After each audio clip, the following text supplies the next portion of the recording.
when it comes to the consideration of any issue relating to free speech is my passionate belief that the second most precious thing in life is the right to express yourself freely.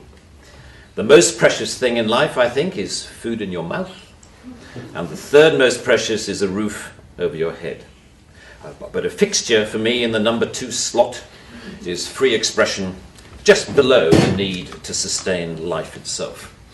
That is because I have enjoyed free expression in this country all my professional life and fully expect to continue to do so. Personally, I suspect highly unlikely to be arrested for whatever laws exist to contain free expression because of the undoubtedly privileged position that is afforded to those of a high public profile.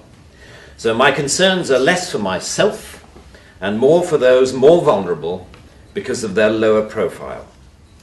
Like the man arrested in Oxford for calling a police horse gay, or the teenager arrested for calling the Church of Scientology a cult, or the cafe owner arrested for displaying passages from the Bible on a TV screen. When I heard of some of these more ludicrous offences and charges, I remembered that I had been here before in a fictional context.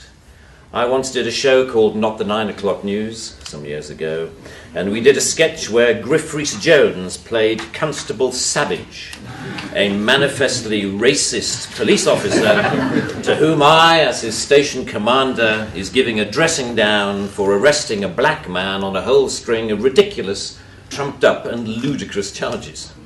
The charges for which Constable Savage arrested Mr. Winston Kadogo of 55 Mercer Road were these: walking on the cracks in the pavement, walking in a loud shirt in a built-up area during the hours of darkness, and one of my favourites, walking around all over the place. He was also arrested for urinating in a public convenience and looking at me in a funny way. Who would have thought that we would end up with a law that would allow life to imitate art so exactly? But I'm also a conservative, and the Conservatives are back in power. What a wonderful word. And we are mostly concerned with 2 main issues. Firstly, immigration. Now, people really do get this party wrong every time on this issue, don't they? We don't think immigrants are animals, for God's sake.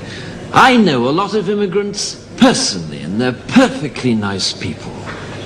They're black, of course, which is a shame. But honestly, some of them can do some jobs almost as well as white people, and we acknowledge this.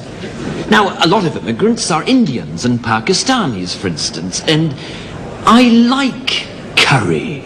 I do. But now that we've got the recipe, is there really any need for them to stay? Conservatives understand these problems, you see. I'll give you a big example. So I tweeted once, I'm your typical liberal, lefty, snowflake, champagne socialist, anti-racist, anti-sexist, anti-homophobic sort of guy. But if I tweet about freedom of speech, I'm suddenly alt-right. It's a nonsense to believe that some people deserve never to be offended their whole life.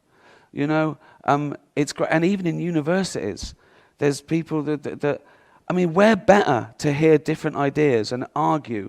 The great thing about freedom of speech, if an arsehole is being an arsehole, you've got the right to call him an arsehole. And America was the great experiment in which all this was to be put into the form of a state that was benevolent and free and open and not ruled by religion and not ruled by enforced thinking. and it all went horribly wrong. And I find in America right now, it's the left, what people are referring to as the regressive left, that seems to be coming after language and speech. Do you see that? Is that happening across the pond too? I suspect it is. We fear that it's going to happen more and more because America leads and Britain follows in all kinds of ways.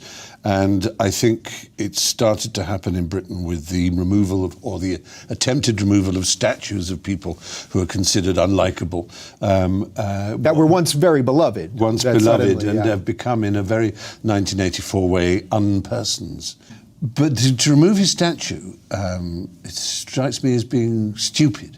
I mean, the way to fight colonialism and the ideas behind it is not to pull down statues. Yeah. It is to actually to reveal, to say who he is. This is who this man was. Look at him. Yeah. So this might occasionally throw an egg at it. Yeah, and this is like when in America they won't show repeats of the show Dukes of Hazzard because they had a Confederate flag on it. Underlying prejudices, injustices, or resentments are not addressed by arresting people. They are addressed by the issues being aired, argued, and dealt with, preferably outside the legal process. For me, the best way to increase society's resistance to insulting or offensive speech is to allow a lot more of it. As with childhood diseases, you can better resist those germs to which you have been exposed. We need to build our immunity to taking offence so that we can deal with the issues that perfectly justified criticism can raise. But secondly, we've learned how appallingly prickly and intolerant society has become of even the mildest adverse comment. The law should not be aiding and abetting this new intolerance. I don't know what it is.